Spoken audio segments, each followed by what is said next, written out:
IPL.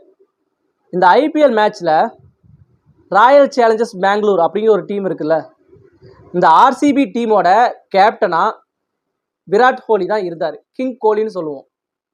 2021 வரைக்கும் தான் விராட் கோலி ஆர்சிபியோட கேப்டனா இருந்தார். 2021க்கு மேல டூப்ளசிஸ் அவர் வந்துட்டார். இப்போ 2024 ஐபிஎல்ல கூட டூப்ளசிஸ் தான் இந்த ஆர்சிபியோட கேப்டன். ரோஹித் சர்மா 10 வருஷமா மும்பை இந்தியன்ஸ் டீமோட கேப்டனா இருந்தவர் ரோஹித் சர்மா. 5 ஐபிஎல் டிராஃபியை மும்பை இந்தியன்ஸ் டீமுக்காக, அம்பானி குடும்பத்துக்கு 5 ஐபிஎல் கப்பை ரோஹித் சர்மா வாங்கி கொடுத்துருக்காரு. ஆனால் நன்றி கட்ட அம்பானி குடும்பம் ஹர்திக் பாண்டியாவை கேப்டனா போட்டுட்டு ரோஹித் சர்மாவை மும்பை இந்தியன்ஸ் டீமோட கேப்டன்ல இருந்து நீக்கிறாங்க.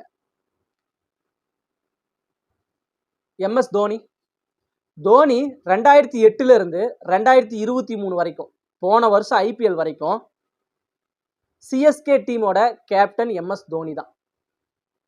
போன 2023 ஐபிஎல்லையும் கப்பு நாம தான் அடித்தோம்.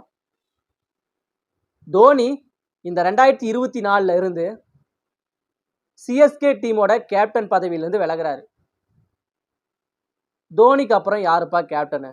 இந்த சிஎஸ்கே பிளேயர்ஸ் எல்லாம் வழி நடத்த போறது யாரு? அடுத்து நம்ம சிஎஸ்கேவுக்காக கேப்டனா இருக்க போறது யாரு அப்படிங்கிற ஒரு கொஸ்டின் மார்க் இருந்துட்டே இருந்துச்சு. ஒரு பக்கம் சிஎஸ்கே பிளேயர்ஸ் எல்லாருமே ரஹானேவா தான் இருக்கும் அப்படின்னு சொன்னாங்க. இன்னொரு பக்கம் இல்லை, யங்கு பிளேயர் வேணும், நல்லா இளமையான ஆளு, அப்போ ருத்ராஜ் கெய்க்வாட்டா தான் இருக்கும் அப்படின்னு சொன்னாங்க. இன்னும் பாதி பேர் என்ன சொன்னாங்கன்னா, இல்லை ஜடேஜாவா தான் இருக்கும் அப்படின்னு சொன்னாங்க. ஜடேஜான்னு சொல்லும் போது தான் ஞாபகம் வருது, 2022 ஐபிஎல் மேட்ச் நீங்க எல்லாருமே பார்த்துருப்பீங்க. தோனிக்கு பதிலாக ஜடேஜா தான் 2022 ஐபிஎல் கப்ல கேப்டனா இருந்தார், சிஎஸ்கேவோட கேப்டனா. எந்த மேட்ச் எடுத்தாலும் சிஎஸ்கே தோல்வி தான். ஜடேஜா எப்ப சிஎஸ்கே கேப்டன் ஆனாரோ அப்பையிலேருந்து சிஎஸ்கேவுக்கு தோல்வி தான். ஒரு முக்காவாசி மேட்ச்லாம் முடிஞ்சிருச்சு, எல்லா மேட்சும் தோல்வி. அதுக்கப்புறம் ஜடேஜாவை தூக்கிட்டு தோனி கேப்டன் ஆனார். ஆனால் அப்போ கூட ஒரு பிட்டை தூக்கி போட்டாங்க. அது என்னன்னா, ஜடேஜாவுக்கு முட்டியில் காயமாயிருச்சு, ஜடேஜாவுக்கு உடம்பு சரியில்லை, அதனால ஜடேஜாவை நாங்கள் மேட்ச்லேருந்து நீக்கிட்டோம், இனி தோனி தான் கேப்டன் அப்படின்னு உள்ளே கொண்டு வந்தாங்க. தோனி வந்தாலுமே 2022 நிறைய மேட்ச் தோத்துட்டாங்க. சரி, 2022 கப் யார் ஜெயிச்சாங்கன்னா குஜராத் டைட்டன்ஸ். ஹார்திக் பாண்டியா இருக்கார்ல, அவரோட டீம் தான் 2022 ஐபிஎல் கப்பு ஜெயிச்சுது.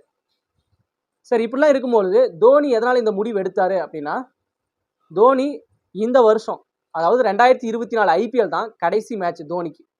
இனிமேல் சர்வதேச கிரிக்கெட்லையும் சரி ஐபிஎல்லையும் சரி தோனி விளையாட மாட்டார்.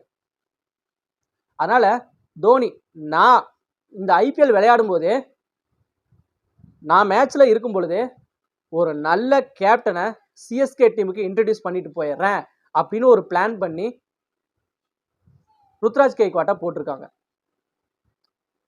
ஆனால் இதுக்கு முன்னாடி இந்த ருத்ராஜ் கெய்க்வாட்டு இந்த நிறைய மேட்ச்ல லீட் பண்ணி நிறைய மேட்ச்ல கேப்டனாக இருந்திருக்காரு. ரொம்ப எக்ஸ்பீரியன்ஸ் இருக்கு ருத்ராஜ் கெய்க்வாட்டுக்கு. அதனால இனிமேல் நம்ம சிஎஸ்கே பிளேயர்ஸ் யார் எல்லாரையுமே வழிநடத்த போறது ருத்ராஜ் கெய்க்வாட் தான். பொறுத்திருந்து பார்க்கலாம் நம்ம சிஎஸ்கே டீமோட அப்டேட்டுக்காக.